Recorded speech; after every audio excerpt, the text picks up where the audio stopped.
What's the point? It's a really bit weird to start it because George was like just giving me his head. Hello. Yeah, this is really weird way to start a video. Look, what we're doing today is what are the different striking points on the face and the head, and what are they and how do you do them? Now, why is this such an important video? Do stay tuned with this because it is an important point. Because in my view, what a lot of young people do, especially when I come to my class, is they're quite happy just to hit the person when they're training.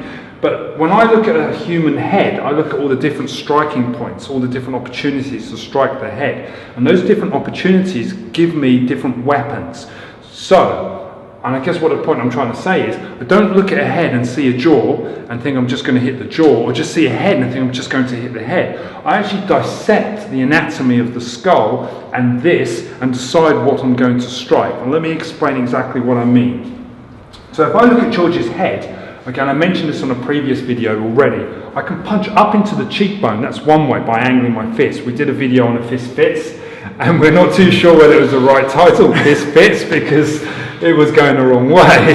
But either way, I can punch up into the cheekbone because the fist fits into that space quite comfortably.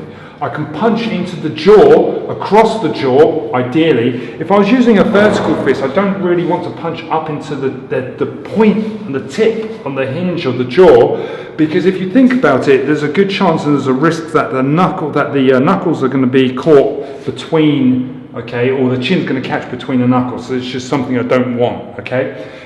So when I'm looking at the head, I'm looking at the anatomy of where to strike. Cheekbone, jaw, not on the top point of the jaw, but maybe the side and the other side of the jaw. But is it only, and one other point, the nose, before I move on, punching the nose with my knuckles. Now I can punch horizontal or vertical, that's entirely up to you because there's a flat surface on the front. Now, is it just striking with the hands? Do you just strike with fists, or do you use your fingers, or do you use the palm of your hand? Well, this is the interesting thing. I can go in and I can hit up into the eye socket here. Okay, so I can punch up into the eye socket. So I've got the cheek, eye socket. I can start to think about using the hand as an open weapon.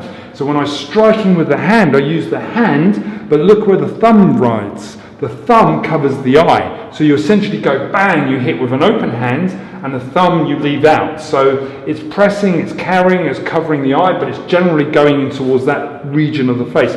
Now, I'm not emphasizing the thumb strike because that's not something I want to do on my channel. I don't want to go with this idea, yeah, go in, gouge your guy's eyes out and bite his nose. I really don't condone that type of behavior. But what I'm trying to explain to you is that because the face is symmetrical in this shape, as I hit this way, the heel of my hand connects quite heavily. Can you feel that on your cheekbone? Yeah. I actually can put my thumb away from your eye, so I don't need to take your eye. But obviously, if it's a life or death situation, a guy's got a gun or a knife, and I'm unlucky to be grappling with someone in that situation, then I might have to consider pressing, not gouging, pressing or just depressing the eye. It'd be interesting for you guys, maybe leave a comment, tell me what you think about it. Open hand slaps. Again, to the ear, to the jaw, so you can hit to the ear. I don't generally like those type of ideas. I think it's very film-like. Yeah, you can clap someone in the ear, but if you hit, boom, boom, boom, solid, isn't it? Yeah. Bang, bang, sorry.